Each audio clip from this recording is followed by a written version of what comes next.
Welcome to Yes Employment Services online training video series. Yes Employment Services is a nonprofit, community-based organization based in Thunder Bay, Ontario. We are funded by the government to deliver programs and services to job seekers and employers. This training video focuses on social media and the issues surrounding the use of portable devices on the job. If you don't know how digital devices and digital dirt are impacting your career, listen up. Being informed is the best way to ensure that technology is working for you and not against you. Take this quick quiz to see if you're attuned to the popularity of different social media content.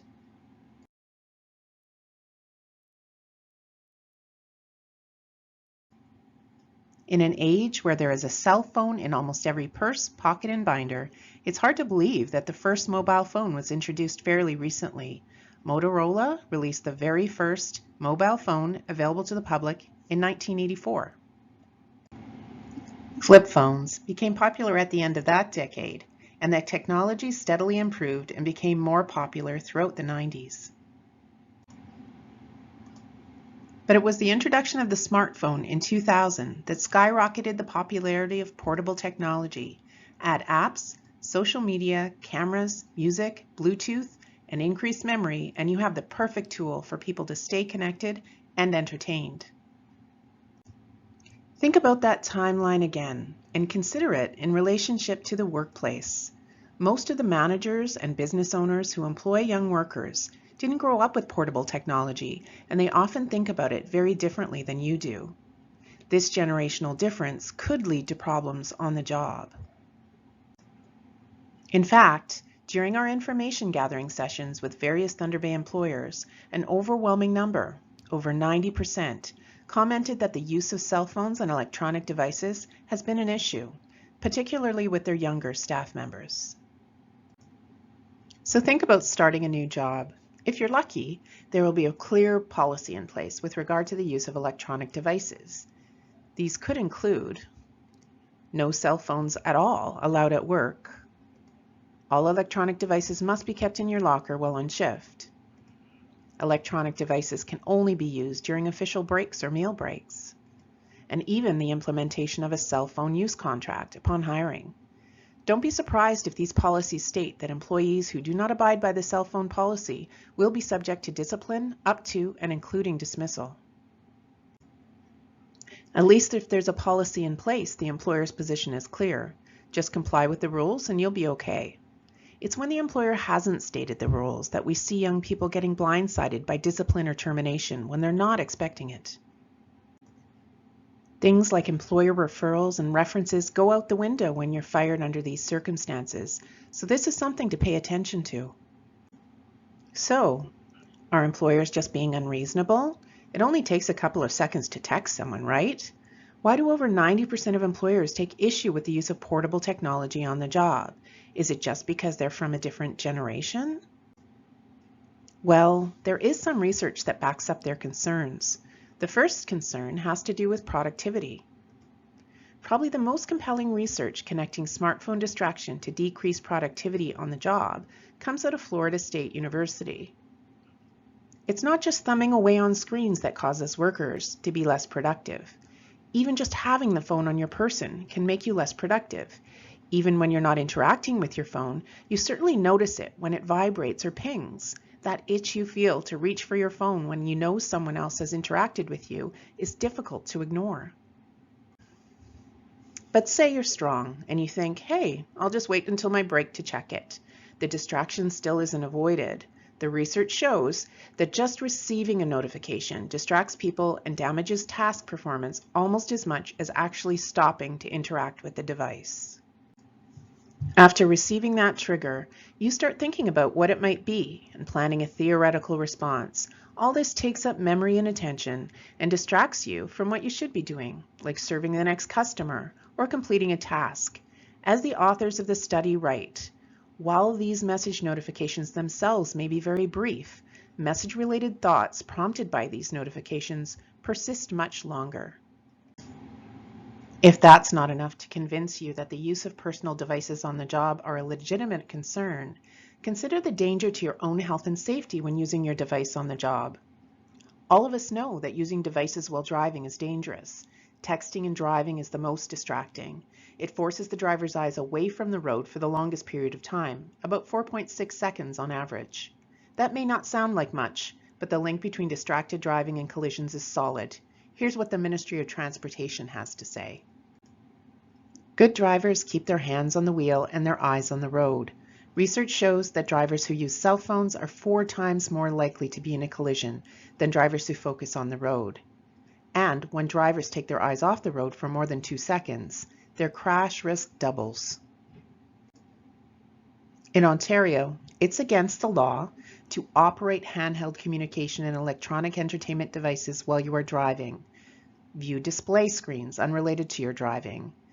Examples of handheld devices include iPods, iPads and tablets, GPS and MP3 players, cell phones, smartphones, laptops, and DVD players. So what does this have to do with using handheld devices at work? Think about working in a kitchen with hot ovens and stovetops, or operating equipment with moving parts. Think about collecting shopping carts in a busy parking lot, or walking through a construction site. In all these situations, distractions can cause injury or even death.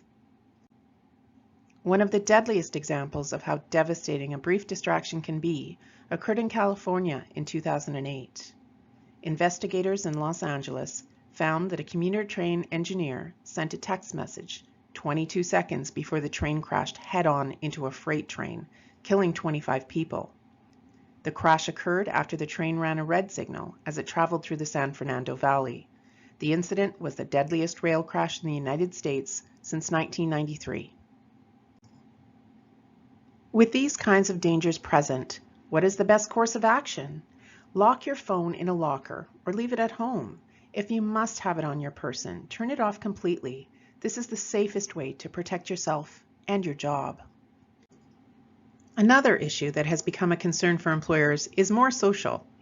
Almost everyone uses one social media platform to stay in touch with friends, follow entertainment, and access news. Your Instagram or Facebook profiles are private and have nothing to do with work, right? I wouldn't count on it. The lines between private and public become blurred when your friends and followers are colleagues, supervisors, and managers. So be aware. The misuse of social media such as Facebook and Twitter can have negative effects on employee and employer privacy. Recent research surveys have found that 10% of employees have come across secret discussions about them by work colleagues online. The same numbers of employees have discovered embarrassing pictures from work events, such as Christmas parties, uploaded onto social media websites. You may have your privacy settings in place, but if you are tagged in a photo and it's shared by people who don't, these photos and comments may be accessible by anyone doing an online search. According to data from the same study, up to 1 in 10 employees have even found themselves the subject of unwanted romantic advances from work colleagues through online media. Workplace cyberbullying is as prevalent as other forms of workplace bullying, with the added benefit to the bully of avoiding face-to-face conversations, which could lead to direct conflict. As the use of social media increases, the privacy many workers value is diminishing through employee misuse and cyberbullying. The dangers of damaging electronic posts and pictures are amplified when you are actively job seeking. Whether you are already working or seeking employment, it's always a good time to dig up and clean up your digital dirt. Is this necessary? That's up to you to decide. So how do you clean up your digital dirt? Start with doing a few internet searches of yourself. Don't limit yourself to mainstream search engines like Yahoo and Google. Include deep web search engines as well, like pipl.com. Check variations of your name in quotes, with and without your middle initial, for example. Also, check any nicknames you use, your telephone number, and your email address. Make sure you conduct image and photo searches as well. Search your name on Instagram, Facebook, and other social media forums used commonly by your friends. What comes up on these searches? Keep in mind that any results that come up this easily for you will come up just as easily for a potential employer, interviewer, or anyone else who has the power to positively or negatively affect your job searching career. Privacy settings protect the photos you post, but if a friend tags you in a photo and posts it publicly, Others can access it by searching your name. Have you ever posted something to Facebook that you wish you hadn't? Well, now is the time to do something about it. Go through all of your posts and photos, review, lock down, and delete anything you don't want to explain to a potential employer. Check the name and email address associated with a tainted social media, blog, or forum account. Can it easily be traced back to you? Do you need to change the alias or close the account? You don't want this to happen to you. We all have some connection to the digital world, and technology has impacted both our work and personal lives tremendously over a short period of time. There is no question that technology is here to stay. By taking control of your social presence and recognizing the dangers of distractions on the job, you can make sure technology works for you and not against you. There are more resources, links, and articles on the Yes Employment Services website. We invite you to access these resources so you can feel prepared and confident on the job and as you pursue your career.